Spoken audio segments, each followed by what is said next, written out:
Pod Save the World is brought to you by the Great Courses Plus. We know you're listening to this podcast because you're bright, you're curious, you're eager to know more. Flattery will get you everywhere. So sign up for the Great Courses Plus. It gives you unlimited access to learn from some of the world's best professors about anything that interests you. There's science, there's history, there's languages, there's how to appreciate wine or play the guitar. That is over 8,500 lectures. You can watch from your TV, your laptop, your tablet, your smartphone, or you just stream the audio with the Great Courses Plus app. You can switch from audio to video wherever you are.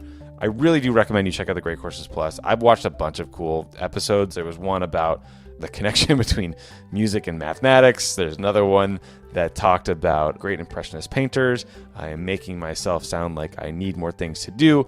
But right now, the Great Courses Plus is offering our listeners a full month of free video lectures when you sign up using our special URL. Start your free month trial today. That's thegreatcoursesplus.com/crookedworld. That's THEGREAT coursesplus.com/crookedworld. Welcome back to Pod Save the World. This is Tommy Vietor. Thank you guys for tuning in. My guest this week is a lifelong diplomat and Asia expert named Danny Russell.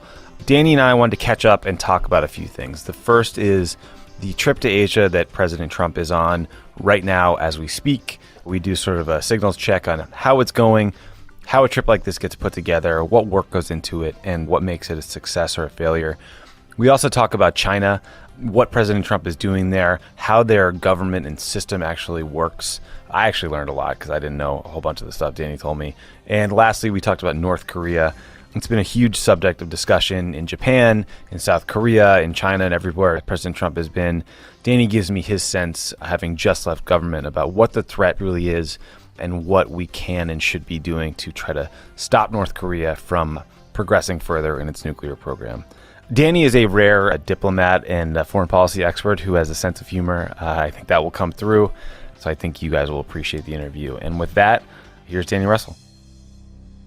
I am thrilled and honored to have my friend Danny Russell in the studio today for Pod Save the World. He is a career diplomat who I served with when he was special assistant to the president and senior director for Asian affairs at the White House. He also served as assistant secretary of state for East Asia and Pacific affairs at the State Department and a billion other positions throughout his time in government. He is currently the diplomat in residence at the Asia Society Policy Institute and in Los Angeles, to my great benefit. Danny Russell, thank you for being here. Thank you, Tommy. It's great to see you. I have fond memories of our working together on our plan for global domination. Global domination, one pivot at a time to Asia. Yeah. Your timing is perfect because Donald Trump is in the middle of a 5-nation, 13-day trip to Asia. It includes stops in Japan, South Korea, Vietnam, the Philippines. It is the longest trip for a U.S. president since George H.W. Bush in 1992. And look what happened then. Which concluded with him vomiting on the prime minister of Japan. You and I were on 10-day long Asia trips with President Obama, and they are brutal. I mean, like, there's at least 2 days when I just wouldn't sleep at all. I'd walk down into the press file and see, some dreary-eyed, wire correspondent sitting there. But yeah, I actually think you were quoted in the New York Times calling this trip the Bataan Death March. Something like that. Something like that. So I was sort of hoping to start at the beginning. Like, what goes into planning a trip like this? When you were doing these things for President Obama, what did you want to get out of them? How long did it take you to put it together and prep the boss before you felt comfortable that it could be successful? I never felt comfortable it could be successful, although having a boss like Barack Obama made it the flight back, a little bit easier. Maybe. Yeah, the flight back was pretty good, except for the one I almost died on, where the president's doctor came back because nobody could wake me up. They were sure it was drugs, but it was pure exhaustion. It was 11 days of not sleeping. Exactly.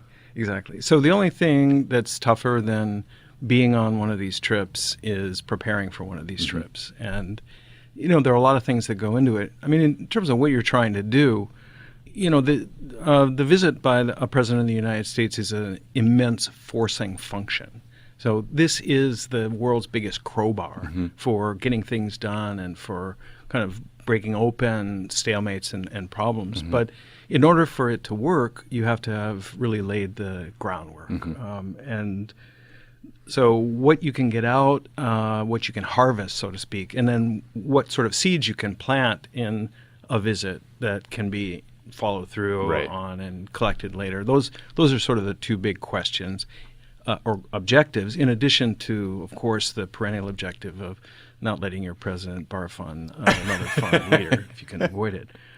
I mean, specifically in Asia, for us, and I think it remains doubly true, the objective is to sustain or replenish the faith that your allies have in you and instill the appropriate amount of unease, if not fear, in adversaries, right.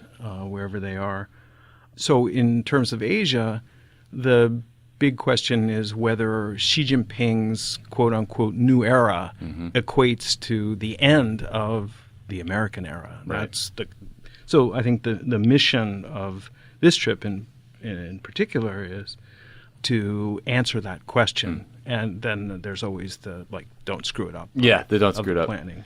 I mean, you sort of mentioned something that us press goons would call deliverables. I was in many a meeting with Robert Gibbs or Ben Rhodes where we were barking at the policy team for deliverables because, like you said, these are action-forcing events, these visits. Heads of state like to announce things. They want concrete items that go in press releases.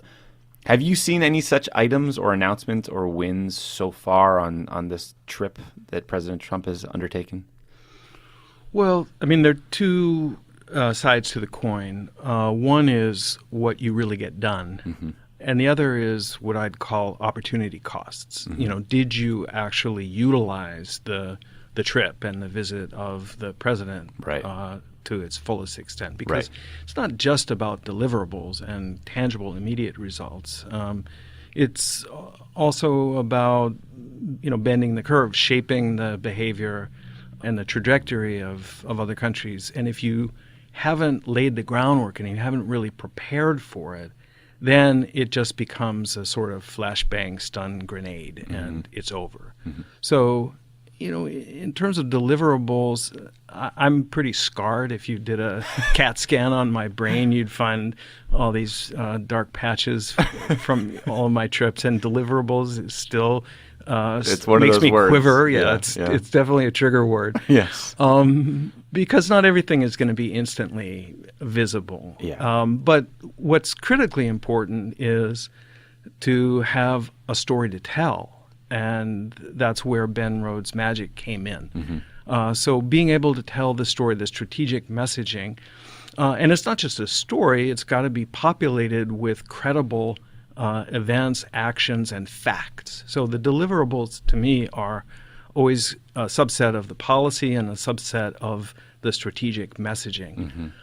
That doesn't just mean managing the press, although I benefited immensely from your ability and the skill of the team to engage with the press, because things can go very, very, very badly wrong. In fact, they always do. Always. In the press. We never had one trip where the press coverage was about what we thought it was going to be about going in. But you're kind to say that. Wow. But it's the strategic messaging, I think, has to begin with the realization that the president, what he says, where he goes, what activities he undertakes, is addressing multiple audiences simultaneously. So, of course, he is communicating with the host nation. Of course, he's communicating back to the United States of America. But he's also communicating with the entire world and the region. So in terms of the trip that's underway right now, I think President Trump's getting ready to leave Beijing and head over to Da Nang, Vietnam, starting with our allies, with Japan and with Korea, is smart. Right. And I'm not going to say he's just taken a page out of the Obama playbook, but this is certainly what we did and what we would have done, and that's a good place to start. So, like reassurance, we're there for you if North Korea acts up. We're there for you if China tries to run you out of X part of the ocean, kind of thing. Well, the goal is reassurance. Just using Japan and Korea as a starting point in and of itself doesn't do the trick, but it sure beats the alternative. So you begin by affirming your partnership with democratic societies and treaty allies with whom you share a common destiny before you go off and say visit China and talk to the Chinese. Right.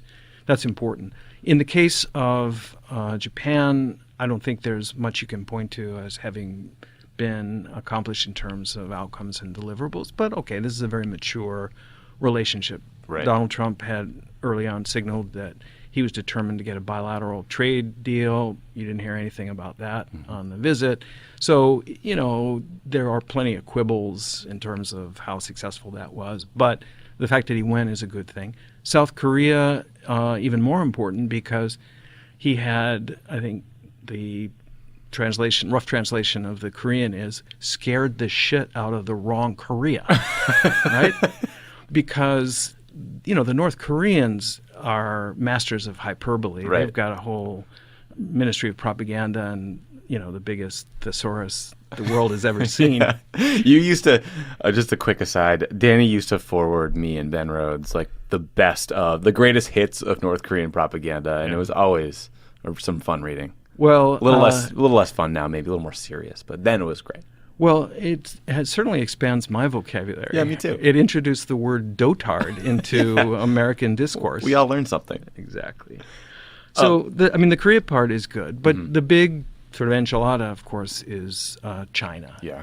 So it is true that, according to Wilbur Ross, there was somewhere between $9 and $250 billion worth of business conducted. That's, I guess, a rounding error. It's quite a range. Yeah.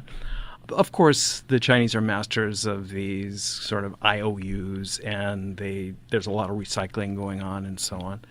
It's too early, really, to make an assessment of sort of how the China trip went, let alone how the overall trip went, because the region, I think, is waiting for evidence to see whether Donald Trump was taken by the Chinese. I mean, since the Han Dynasty, the Chinese have been practicing the art of wowing the visiting barbarian, and through a combination of, invoking culture and glorious military parades, flattery, and all their other means of sort of co-opting and disarming foreign visitor. And this stuff is remarkably effective. It often works. In the specific case of the last 2 days, you heard some things from Donald Trump about China. The fact that he gave great credit to China for having basically screwed the United States on trade. Yeah. Can we dig in on that for a second? Okay, in May of 2016, Trump said, "We can't continue to allow China to rape our country, and that's what they're doing. It's the greatest theft in the history of the world." He was talking about trade, not intellectual property or anything else. This time he said, "Who can blame a country for being able to take advantage of another country for the benefit of its citizens? I give China great credit. In actuality, I do blame past administration for allowing this trade deficit to take place and grow." What is that? Well, I'd make 2 points, Tommy. One is that it's still very early days. And whatever President Trump says in Beijing, what is going to matter is ultimately what he does. And there are, multiplicity of views within the administration, as we've all heard and seen. I think the Chinese organized the visit very deliberately. They took his measure and made an assessment about what kinds of things and how much flattery and so on was going to make a difference to them. They clearly want to deflect the instinct on the part of Donald Trump to tackle them head on over unfair trade practices, just as they want to deflect any inclination to impose penalties on Chinese banks and companies for doing business with North Korea or for not imposing sufficient costs in the American view. But Xi Jinping is a pretty strong leader in a very strong position, and you can be sure that he's got a plan B if, in fact, that doesn't work. And so the fact that the President of the United States lavished praise on an authoritarian leader like Xi Jinping, notwithstanding the fact that American companies are being raped, are being forced to divulge their source codes and make compromises in order to gain access to the U.S. market. We did not allow press questions after a bilateral meeting with President Obama in 2009. We did take questions in 2014. So we toughened up from 2010 until after I left. We got a little bit tougher. What did you make of the Trump administration not allowing any press questions? Is this, I mean, I guess there's two takes on it. One is, I guess maybe they just don't care and they don't want press questions anyway, and I get that. Or this is just what the Chinese wanted. Well, I think it's part of a couple of patterns. One is that the president's taken a very sort of transactional approach to relationships and, seeking to push the principle that if you're going to do business with the president of the United States, then you're going to have to be open about it, and that the fourth estate and the media has a right to ask questions. Xi Jinping is eminently capable of handling, Mark Landler or another foreign reporter. He can do it. And so to me, it suggests that they didn't really push. And that's the second problem that I see, which is one of opportunity costs, not utilizing the tremendous leverage. Now, my point, though, Tommy, is that it's not so surprising and it's not a felony for President of the United States to make nice to Xi Jinping in Beijing. We did it too. We said we're going to call China a currency manipulator. We didn't do it, right? So presidents kind of back off some things. Yeah, I think that's they're two different things. One is the reality of governing versus the rhetoric about how you're going to be tough. What I'm talking about is the inclination and response to the very well-developed and sophisticated way that Chinese have of handling foreign visitors to make nice because, hey, you too, Tommy, can be a friend of China, this multi-thousand-year-old culture. We'll change everything, you and me. So I couldn't help but notice that when Xi Jinping escorted President Trump through the Forbidden City in the museum area, by sheer chance, they happened to have out on a table, not behind a glass case, a humongous solid gold vase, which they showed him and which he picked up. He put it back, so don't worry about that. But point is, there's a Stockholm syndrome, right? Yeah. Well, there's also a Beijing syndrome. And they definitely turned the love light on Donald J. Trump in a big way. So my point is, these little transgressions or not so little transgressions, like not pushing for Q&A or human rights, are one thing. But to me, the bigger issue is how the region interprets the visit. And that's not going to be knowable instantly. But if countries in Asia look at the Xi-Trump interaction and conclude that he's really been had, that Trump has been played by Xi Jinping, that he's bought into the narrative, it looks ludicrous to them. It looks naive to them to be talking about the warm personal relationship. This is a hard-boiled, cold-blooded, Leninist authoritarian leader. I mean, he's a nice guy, don't get me wrong,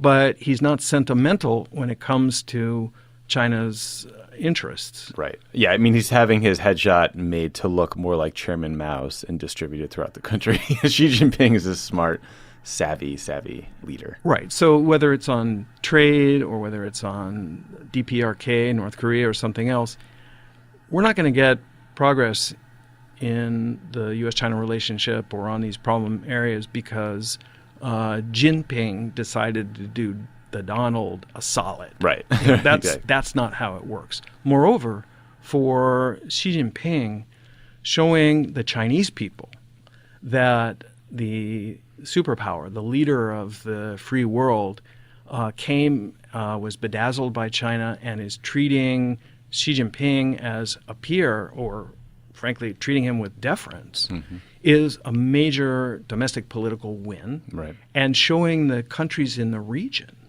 that, hey, if you thought that this guy and the Americans were going to come riding to your rescue if you got crosswise with China and tried to invoke some alliance document or invoke some international legal principle just look, because he's clearly choosing China. He's clearly choosing the strong man of Asia. He's clearly choosing the Chinese market. So, there's a risk that if our friends come to doubt our staying power and see the emergence of kind of, G2 superpower deal, that they will conclude, particularly against the backdrop of diminished American engagement overall in the institutions of Asia, that, okay, it's China's moment, and we better get on the train.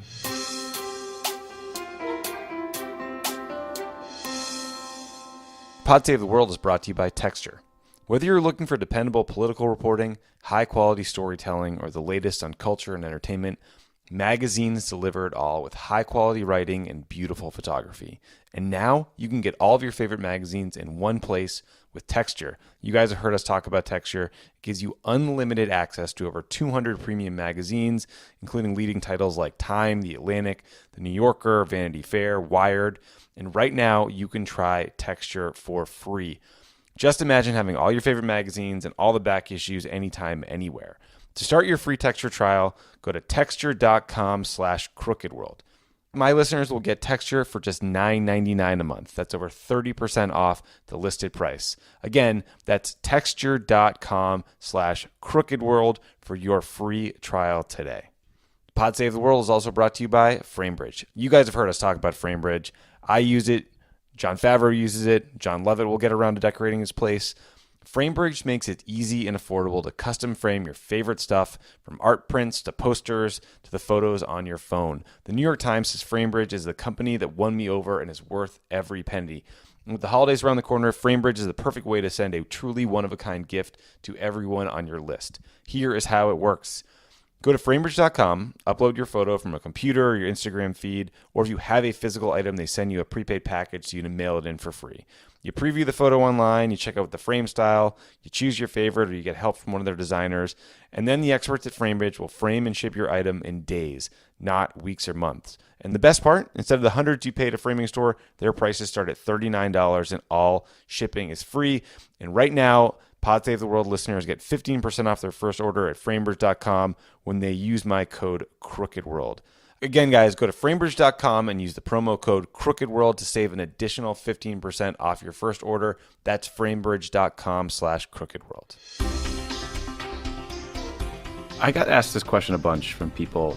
They wanted to know, I don't know that Trump has tweeted from his trip, but Yes. people asked me, could he even bring his phone out with him?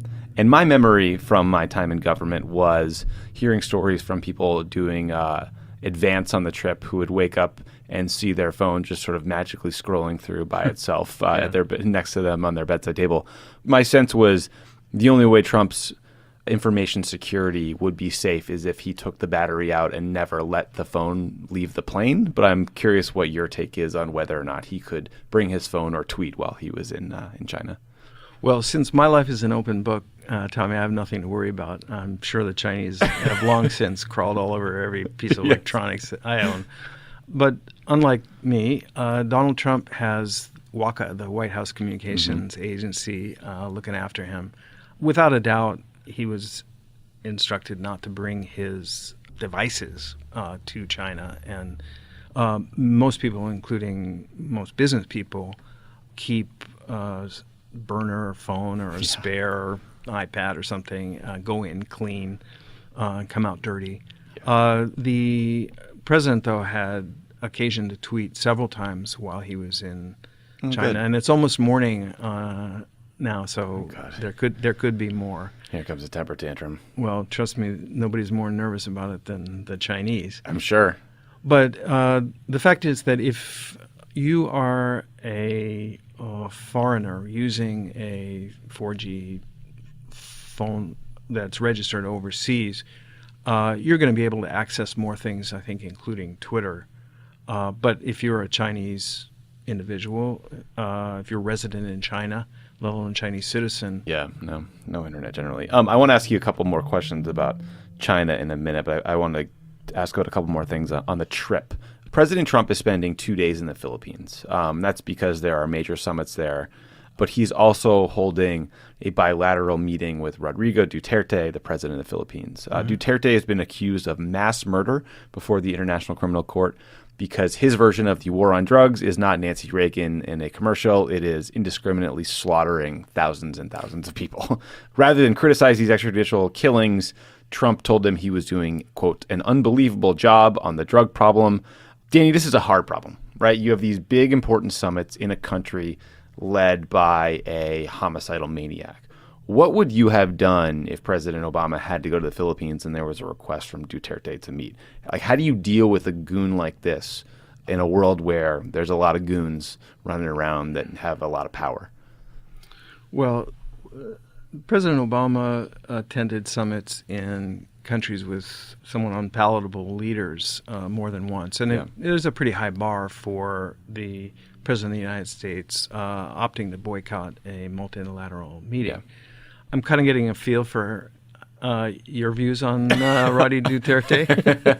And look, I'm the guy who had to go over to his villa and meet with his cabinet officials in Laos when an hour or so before we were departing to go to this ASEAN summit where he was attending for the very first time, he cursed out President Obama and called him a son of a whore on TV. And so wait, what was that meeting like? So I didn't meet with Duterte in that meeting. I had already met with him in Manila with Kerry. We had gone after the inauguration, and Duterte was more or less on his best good behavior, on his meds at that time. No, meeting with his cabinet, they tried to explain that I was, first of all, totally misreading the president because son of a whore was a term of endearment. Oh, my God. Number two, that they didn't quite say take him seriously but don't take him literally. Oh, my God. But it was, along those lines. He deserves the presidential discount. He says this stuff, but you don't have to pay attention. It's for internal consumption, that sort of thing. But eventually they agreed that he would apologize. Mm-hmm. And they were desperate to set up a bilateral meeting during the summit with President Obama, which I strongly suspected would never happen. Yeah. And in the event, Duterte couldn't find it in himself to apologize. Moreover, in the presence of 17 other world leaders, when it came to his turn to talk, he totally lost it and delivered this stunning denunciation of beginning with Magellan's discovery of the Philippines in the 16th century, which apparently Obama is complicit in. Yeah, he's responsible. And, it was off to the races. Oy. But, to back up, the Philippines now is governed by a problematic president, not the only country in the United States that falls into that category. And the prospect of a meeting between President Trump and President Duterte is a little bit daunting. It's kind of like those B movies, sort of King Kong meets Godzilla. Sure. And you don't really know, are they going to fight? Are they going to be friends? Who am I rooting for? No. But what shouldn't be lost in the discussion or overlooked is not the personal side, but the fact that the United States and the Philippines are tremendously close, friends, partners, allies, have been for so many decades, and I'm sure will be going forward. Yeah, and we do a lot of business with them. Speaking of King Kong versus Godzilla, North Korea, our buddy Kim Jong-un, arguably the most important topic during the trip so far was North Korea. It was the focus of President Trump's speech to the South Korean National Assembly. Presumably it came up in all of his private meetings in Japan, Korea, China. So just starting at the 101, you worked on this for decades. We spent a lot of time talking about this during the Obama administration. How worried are you about the state of their program today? I'm extremely worried. And anyone in their right mind should be worried about the progress that North Korea is making, both on the nuclear side and on the ballistic missile side. There's a hell of a lot to worry about in North Korea and from North Korea. Now, I mean, the good news, if you can put it that way, is that nobody, including the North Koreans, actually want war. Right. So war's not going to happen on purpose. But, that's cold comfort. The threat is very real. Now, when you unpack it, I'm very much of the view that North Korea is not in the war-fighting business. It's in the shakedown business. Right. The Kim family and the Gambino family have a basic business plan. Yeah. And that is to scare the hell out of us, to induce us at a moment of panic and high anxiety to make a deal with them on their terms, to collect what they can collect, and then when our pockets are empty, rinse and repeat. Mm-hmm. So we're up against a tough customer with a clear game plan and the ability to wreak absolute havoc on places, people, and things that we care deeply about. I mean, in some ways, it's almost a classic kind of law enforcement challenge. And the fact that through a combination of deterrence and defense, the United States, with our allies, have kept the peace for decades isn't an accident. Mm-hmm. And that's what we want to ensure continues in the future. What's changing is the quality and the punching power of the North Korean weaponry. Now, that said, and I'm not sanguine about it, I'm very concerned about it, and any president of the United States will be very concerned and find this an intolerable situation. But the fact of the matter is, there are only two things you can do with a nuclear weapon. Right. You can either detonate it or you can use it to intimidate and to extort. And it's certainly the case that North Korea is not looking to fight a war, as I said. That doesn't mean that things are going to end well, but it certainly does mean that we have to be careful not to fall into the trap of trying to pay ransom, pay off the extortionists. So our plan, our strategy, our priority is stopping the North Korean nuclear and missile program, finding ways to roll it back, if at all possible, and to do so without precipitating thermonuclear war, if we can avoid that. The theory of the case is that since North Korea can't be cajoled or persuaded or teased into compromise, that we have to work collectively with other international partners to systematically remove Kim Jong-un's options and to sort of strip away what he needs in order to maintain regime security in a inexorable, relentless way, so that he concludes that he is simply not going to prevail as he had hoped in this particular gambit. He's not going to relinquish his nuclear weapons easily or quickly, or if ever, but bring him to the point where he concludes that he can't keep going forward. He has to take some steps back. And however grudgingly, maybe with both hands crossed behind his back, come to the negotiating table prepared to engage on an agenda that includes denuclearization. Mm-hmm. Now, to complicate matters further, even though the Chinese oppose North Korea's nuclear program, and President Trump said repeatedly during his visit that we and the Chinese we agree.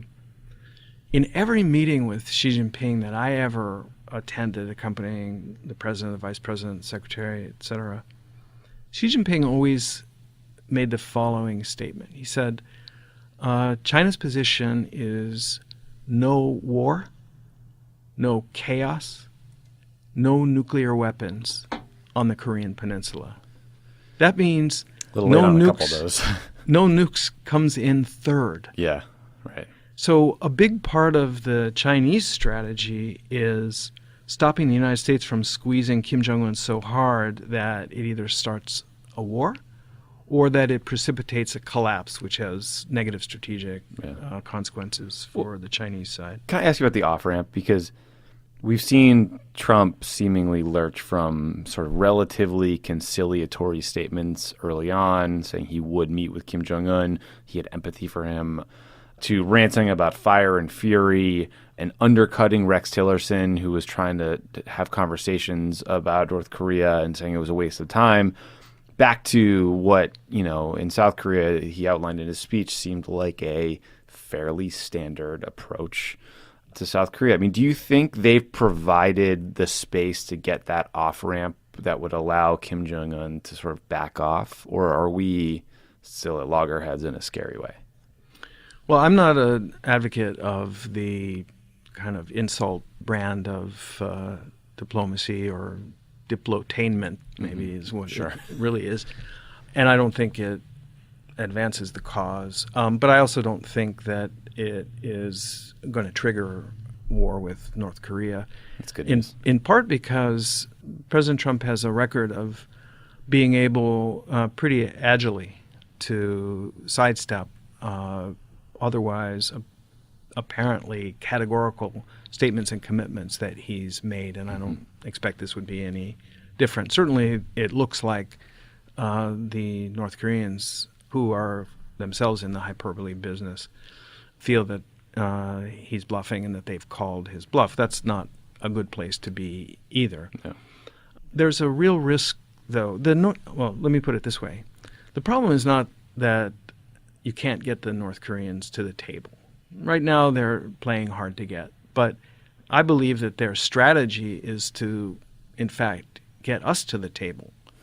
The problem is that they want us to come and accede to their terms. Mm-hmm. They want to dictate the outcome of the next round of negotiations, and they want to approach them in a way that marginalizes and belittles South Korea, that creates real divisions among the allies, et cetera, and that sets the nuclear issue off to some infinitely receding horizon in the future, and instead deals with their agenda. And their agenda is America should pay up. America, because of its quote-unquote hostile policy, needs to end joint military exercises. It needs to withdraw its U.S. forces, et cetera, et cetera.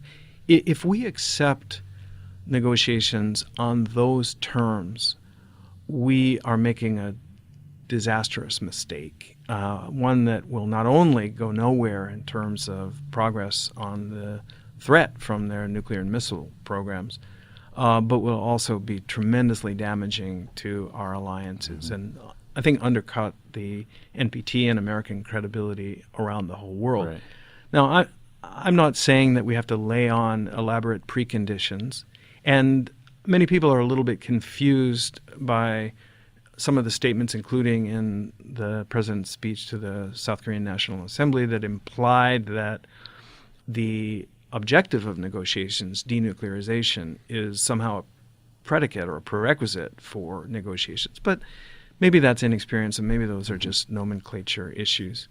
The fact is that the strategy that the Trump administration is pursuing, when you set aside the hyperbole and the chest beating, is fundamentally the logical extension of the strategy that the Obama administration pursued, which is to impose significant costs to North Korea for its behavior, to maximize pressure and to contain North Korea, to make it harder and harder for it not only to proliferate or to obtain the hard currency that it needs for its programs, but really just to keep going for regime stability, and to work to sustain unity in the first instance among the allies with Japan and Korea, but more broadly to include China.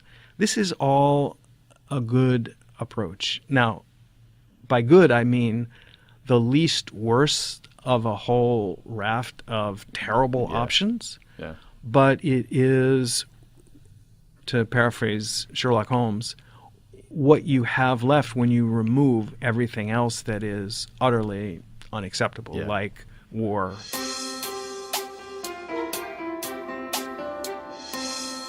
Pod Save the World is brought to you by ZipRecruiter. If you're hiring, you know that quality hires keep your business moving forward and take it to the next level. But you also know it can take a lot of time to find the right candidates for the job. That's why you need ZipRecruiter. With ZipRecruiter, you can post your job to over 100 of the web's leading job boards with just one click. So you can rest easy knowing your job is being seen by the right candidates. Then, ZipRecruiter puts its smart matching technology to work, actively notifying qualified candidates about your job within minutes of posting so you receive the best possible matches. That's why ZipRecruiter is different. Unlike other hiring sites, ZipRecruiter doesn't depend on the right candidates to find you, it finds them. You can even get a head start on the interview process by adding screening questions to your job to identify the best candidates. No wonder 80% of employers who post on ZipRecruiter get a quality candidate through the site in just one day.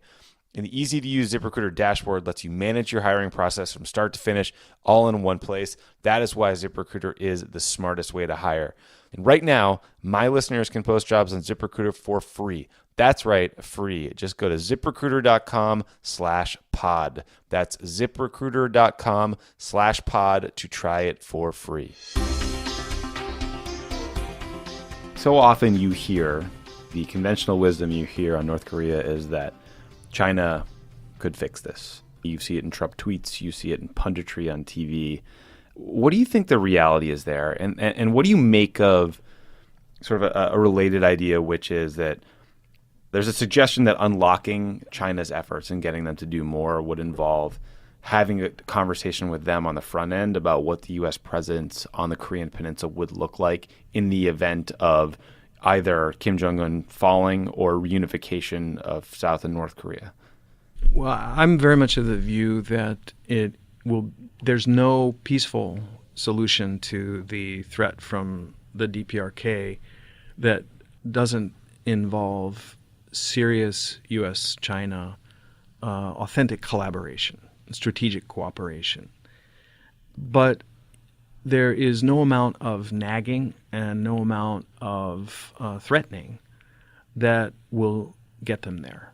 I think it is absolutely essential to work to find a way on the front end to chart out a mutually acceptable picture of the future of the peninsula and Northeast Asia.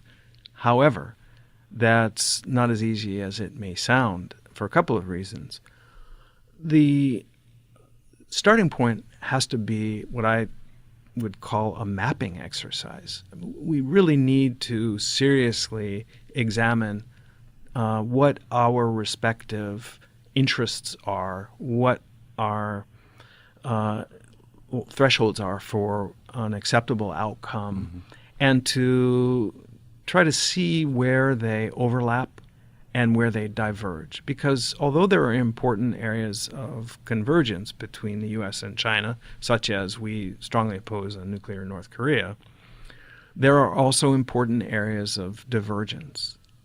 So that exercise has never been conducted. And much of the reason was certainly in the Obama administration.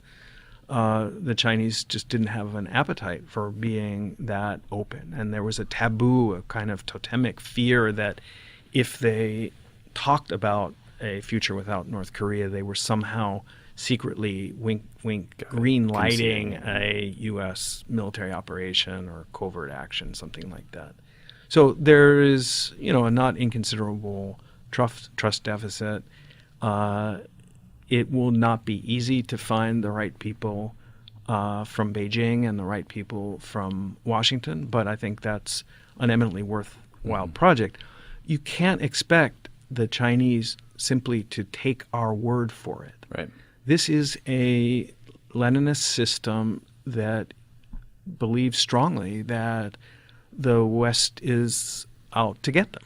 And there isn't a kind of verbal reassurance that the U.S. can give, okay, we're not going to move our troops north of the 38th parallel, no matter what kind of stuff. But so it will be a long road to hoe, but it's definitely a worthwhile exercise. The other complication, Tommy, is that we can't leave our allies in the lurch. And the big powers conspiring to determine the fate of the Korean people behind their back and over their head is the national nightmare of South Korea. Hasn't worked so well in a whole bunch of other places like the Middle East either.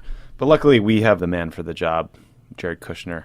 Back to this Leninist system you talked about. I want to ask you a couple questions about China. So they just completed the 19th National Congress of the Communist Party of China. This meeting took place in the Great Hall of the People in Tiananmen Square. I read that 2,287 attendees get together. Must be a blast. They elect new leadership for the next 5 years, including the Politburo Standing Committee, which effectively rules the country. I will admit, I made it through 4 years of the White House without ever having a good understanding of what the hell the party Congress is or how the leadership system works. Can you give us like a little 101 of like what happens at this meeting and who is chosen and how they rule? Well, other than the fact that there's unanimous and vehement agreement on the entire party platform, I think the first thing to know is that the government of China doesn't run China. The Communist Party of China runs China. The party is supreme, literally and figuratively, and the government is purely subservient to that. The titles by which Xi Jinping governs, Xi Jinping has 3 titles. By far and away, his most important title is General Secretary of the Communist Party. The second most important title is Chairman of the Military Commission of the Communist Party, because guess what? China doesn't have a national army. The Communist Party has an armed wing, the People's Liberation Army and Navy. And thirdly, by the way... Imagine the Republican Party had an army. That would up the stakes a little bit here. Sorry to interrupt. Tommy, be careful. Careful what you suggest to our friends. No. Only thirdly is Xi Jinping the president of the People's Republic of China. And that's not the title with which he governs day to day. So the party is incredibly important in China, and in fact, he has made it his mission to do everything he could to strengthen the party and strengthen himself as the core of the party. Once every 5 years, the party senior members meet in the Great Hall of the People in the Party Congress, at which time they adopt a platform that charts the future goals and the themes, the doctrine that will guide the party going ahead. Some of it is fairly specific. Some of it is very Talmudic and theoretical. Very importantly, at that time, they also announce personnel decisions. Got it. So China was ruled by, of course, Mao Zedong for decades and then suffered under a cultural revolution that was traumatic for the nation and the successive generations of leaders. In the aftermath of the Cultural Revolution under Deng Xiaoping, China's leaders deliberately developed a sort of consensus-based system of collective leadership in order to guard against the extremes of one-man rule. And that has continued over time. And so the combination of personnel in senior party slots has always been an intricate jigsaw puzzle and hugely important.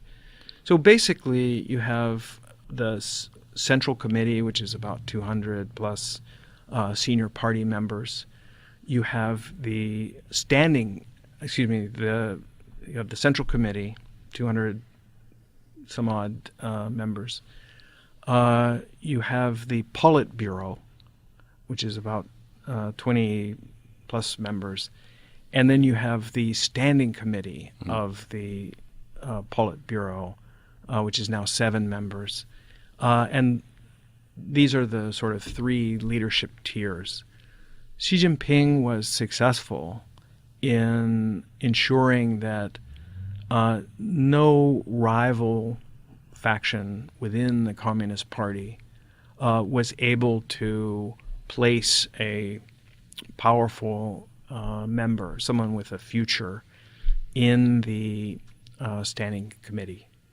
And he seems to have been able to populate much of the Politburo and the Central Committee with what you would call loyalists, or at least people who will age out and who are not in a position to oppose him. To challenge him. Right. You know, the two things that experts looked at most closely in the run-up to the 19th Party Congress were personnel and doctrine. And even though it sounds like these sort of medieval Christian debates over, nomenclature and so on, what we saw in the event was the introduction into the formula Xi Jinping's thought.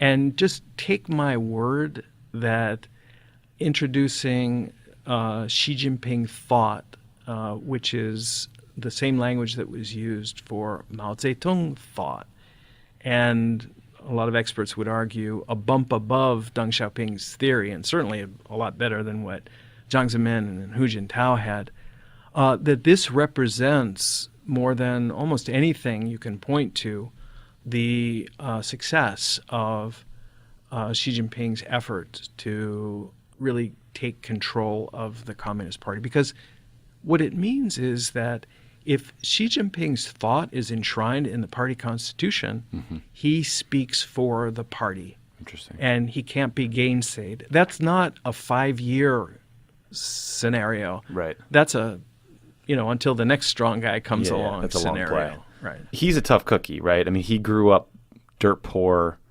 worked his way up. He has taken on sort of a man of the people vibe. He famously went and got some steam buns and busted his own tray and seemed like a normal guy. There's this like George Bush, you'd like to have a beer with him vibe. But does that mask a pretty brutal, successful politician, or what's he like in your experience? Well, I first met him when I accompanied Vice President Biden to China and spent, depending on who you ask, either 3 days or I think the vice president's memory may be up to about 6 months now. No, I'm teasing. We spent an extended amount of time with then Vice President Xi, who then came to the United States, and we traveled with him, including to Los Angeles. Yeah, didn't he go to Iowa too, or something? He went to Iowa. Biden and the team let him handle that. Smart. We didn't go there, but we came here. And then, of course, I was present in the subsequent meetings, both in Beijing and elsewhere, including in Washington, when he was president and met with President Obama and others. I was struck from the very beginning by the sense that whereas the Chinese leaders that I'd been able to observe all came across pretty much as automatons, there's a very kind of neutral, deadpan, robotic quality to them, that Xi Jinping behaved in a way that felt natural to me as a politician.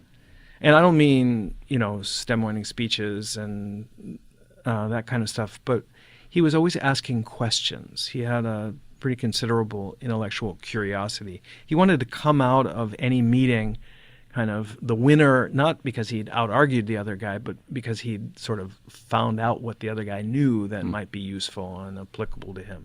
Smart. So I think having a sort of Paul, somebody with a feel for what the public wants, with an interest or at least a recognition of the importance of messaging and of strategic storytelling in a way, constitutes a change. That doesn't make him a nice guy. Right. But if you look at the record of what he was able to do in his first 5 years, it's pretty amazing.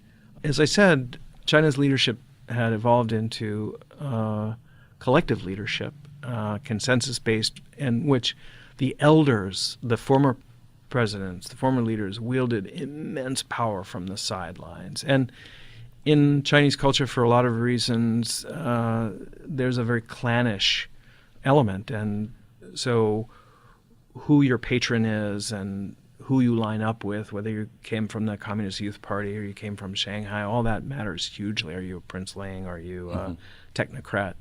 Well, Xi Jinping essentially caged the elders who, in 2011 and early 2012, the experts anticipated would continue to really run China. They don't anymore. He sidelined, to put it mildly, and in some cases exterminated his rivals largely through the anti-corruption campaign. He gained unprecedented authority over the military, over the PLA, and began a very significant process of modernization and professionalism.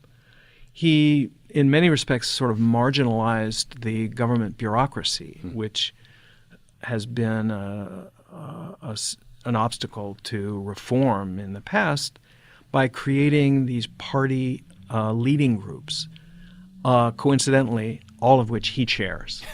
Lucky guy. Yeah, and that are staffed by party people who are loyal to him. And that has really transformed, in many respects, the way that the Chinese government operates.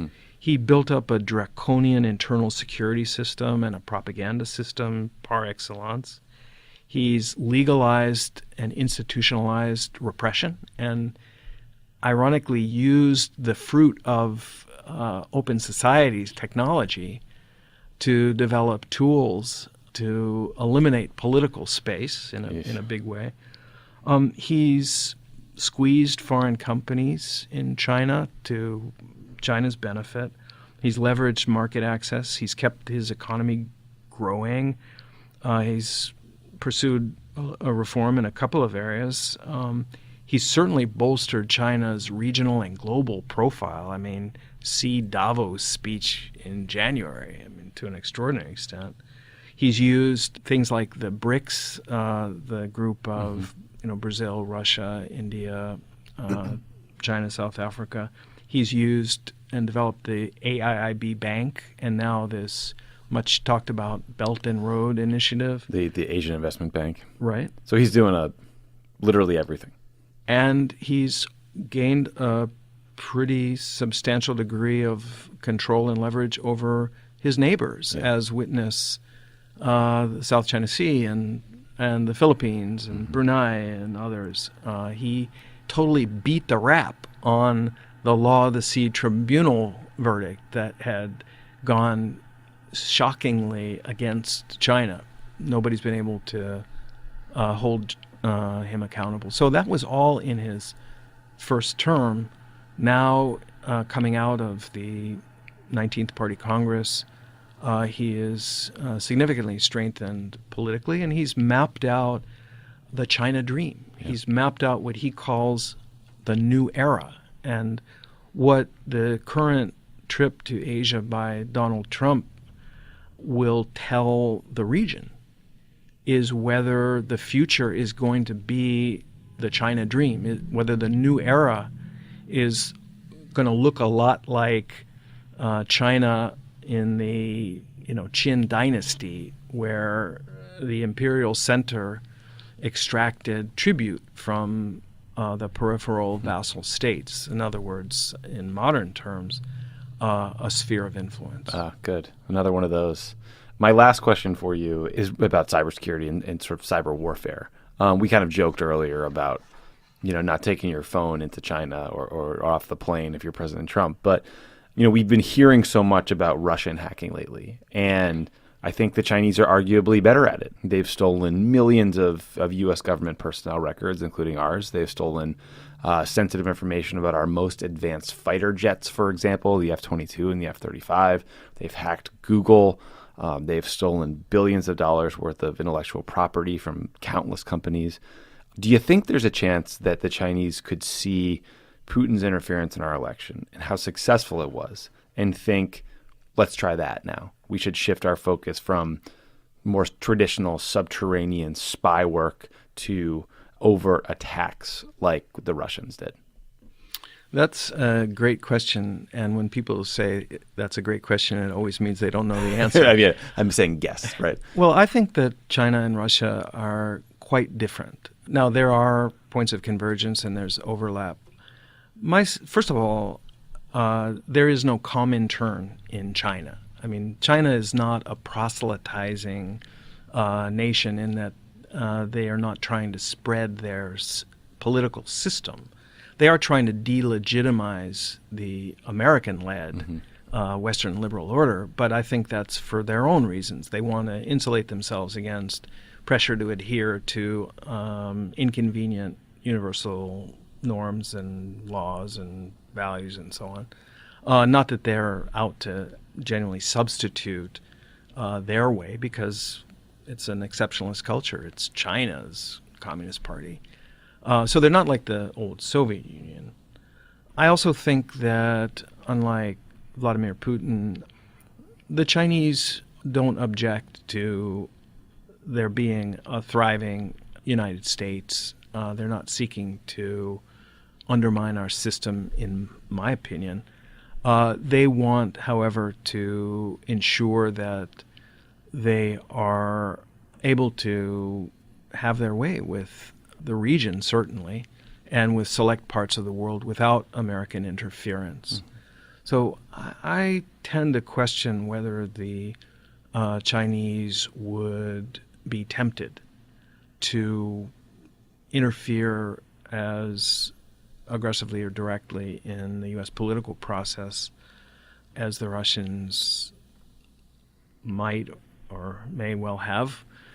What the Chinese seem to be focusing on in terms of cyber is strategic and economic advantage.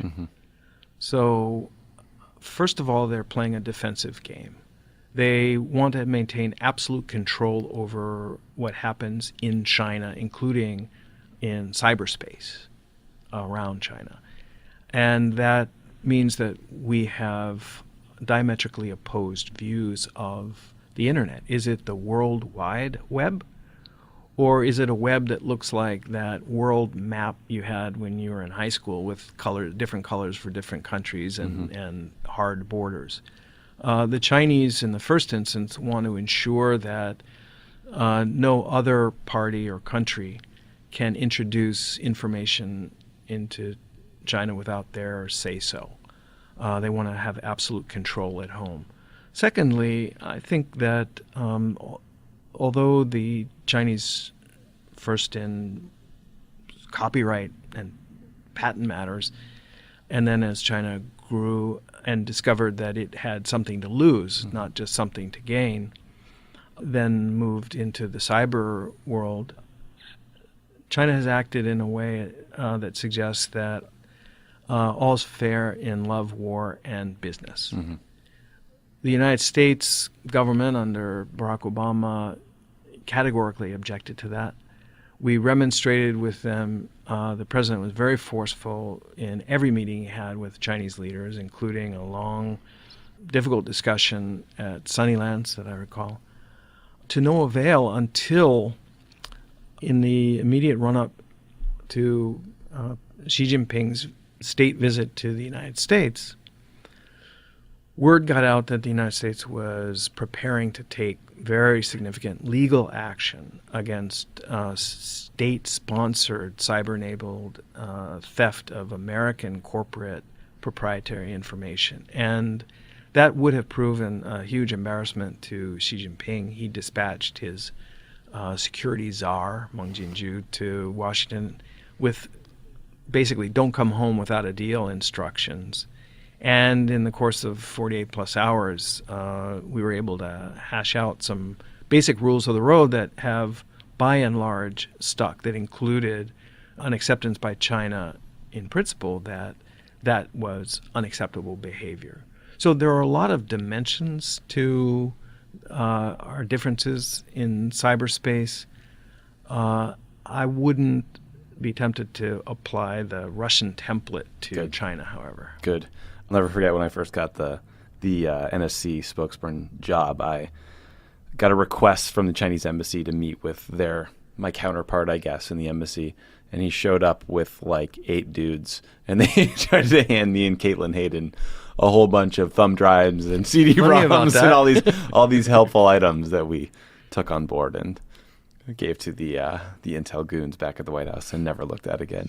Danny Russell, thank you so much for being here. Thank you for helping me understand the Chinese government a little bit better and what the hell is happening on this trip. And I think my blood pressure went down a click on North Korea. So thanks for that too. Great. Well, it's great talking to you. Great seeing you, Tommy. Thanks, buddy.